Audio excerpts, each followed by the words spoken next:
In this video, we will discuss last theorem of the chapter as well as last topic of the chapter quadrilaters, because with this theorem, after chapter will be complete. Now this one is theorem number 10 from quadrilaters chapter of class 9th mathematics. Theorem is prove that if the diagonals of a parallelogram are perpendicular.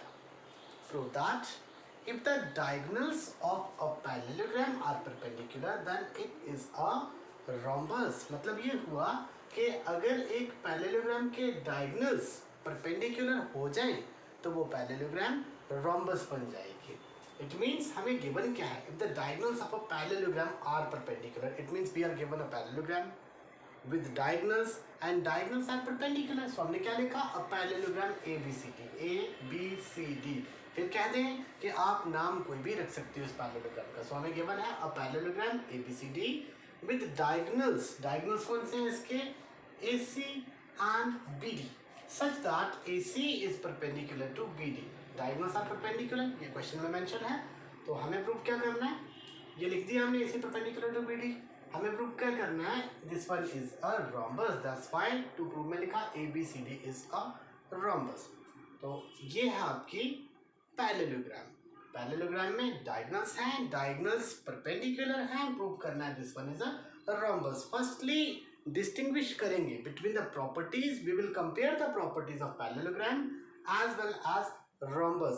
We know parallelogram में opposite sides equal होंगी, जबकि rhombus में सभी की सभी sides equal होती हैं. तो अगर मैं एक पैरेललोग्राम में सभी साइड्स इक्वल प्रूव कर दूं, then I can say this one is a rhombus. तो क्या करेंगे हम? इस पैरेललोग्राम की सभी साइड्स को इक्वल करेंगे. वी हैव डिस्कस्ड, हमने ये भी डिस्कस किया कि अगर मैं एक पैरेललोग्राम की एडजेसेंट साइड्स, कोई भी दो एडजेसेंट साइड्स को इक्वल प्रूव कर दूं तो अल्टीमेटली इसकी सारी साइड्स इक्वल हो जाती हैं. सो फर्स्टली हमें क्या करना है? एनी टू एडजेसेंट साइड्स को इक्वल प्रूव करना है. कोई भी दो एडजेसेंट साइड्स. अब कैसे करेंगे इक्वल प्रूव? वो दो ट्राइंगल्स कंसिडर करेंगे जिनमें एडजेसेंट साइड्स फॉल करती हो. तो आप ऐसा करेंगे, since the diagonals are perpendicular, यहाँ पे मैंने 90 डिग्री का एंगल मार्क कर दिया इन दो ट्राइंगल्स में. एडजेसेंट साइड्स मींस पास पास वाली साइड्स. इन सिंपल वर्ड्स में ये बोलूँ, जिन साइड्स के नाम लिखते टाइम कोई एक लेटर कॉमन आ जाए. For example AB BC, B common है, so these are adjacent sides. AB AD, A common है, so these two are adjacent sides. इसी तरीके से आप एडजेसेंट साइड्स फाइंड कर सकते हैं. इन दो ट्राइंगल्स को कंसिडर करूंगा.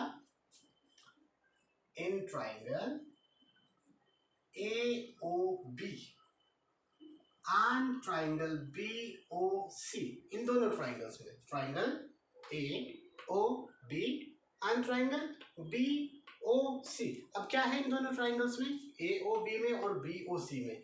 इस ट्राइंगल में अगर आप देखते हो, we know ABCD is a parallelogram and diagonals of a parallelogram bisect each other. तो आप यहाँ पे क्या करेंगे? आप यहाँ अलग से लिख सकते हैं.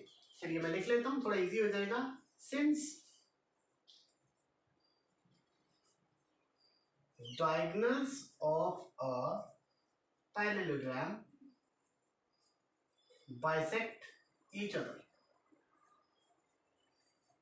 therefore अगर डायगोनल्स बाइसेक्ट करते हैं तो इस ट्राइगोनल में OA equal to OC, you can say OA is equal to OC and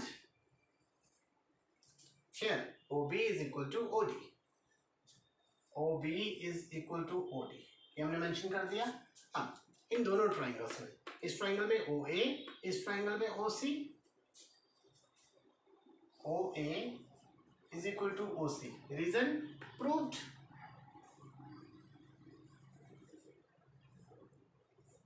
Then in this triangle, this one, ये एंगल क्या है? Angle AOB.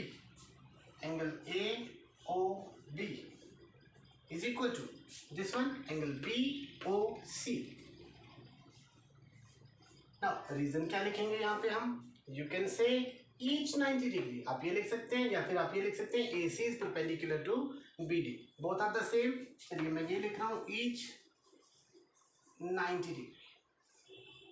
Then in this triangle we have OB and in this triangle again we have OB. That is OB is common to both the triangles. OB is equal to OB. You can say common. Three corresponding parts are equal. Therefore, triangle AOB is congruent to triangle BOC. AOB and BOC. These two are congruent. By condition कौन सी apply की? This one is side, then angle, then side. By SAS congruency.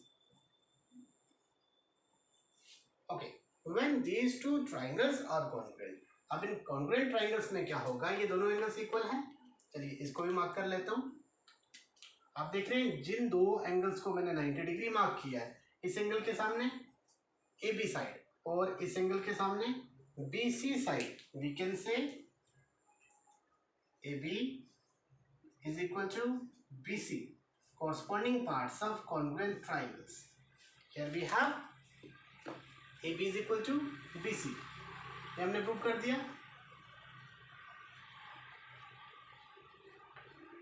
Okay. Now AB और BC अगर equal हैं, you can see ABCD is a parallelogram. अगर parallelogram है तो AB के सामने CD ये भी इक्वल होंगे. Also AB equal to CD and BC is equal to AD. Opposite sides of parallelogram. These are opposite sides of parallelogram. Okay. Now these are equal. हम ऐसा करेंगे. Let it be equation number 1, equation number 2 and equation number 3. If we consider all the three equations, आप देखिए AB is equal to BC, मतलब AB BC के बराबर, BC AD के बराबर. इसका मतलब क्या हुआ? AB AC is equal to, ये नहीं लिखना आपको, AB is equal to CD, BC is equal to AD. आप यहाँ लिखेंगे AB is equal to CD. These are opposite sides of parallelogram. आप देख रहे हैं AB BC के बराबर है और BC AD के बराबर. It means AB BC AD ये तीन इक्वल हो जाएंगे. AB ही CD के बराबर है. It means all the four sides are equal. आप लिखेंगे फ्रॉम इक्वेशन 1 2, आप इक्वेशंस लिखते हैं, it will be much better, and 3. From these three equations we have AB is equal to BC is equal to CD is equal to AD.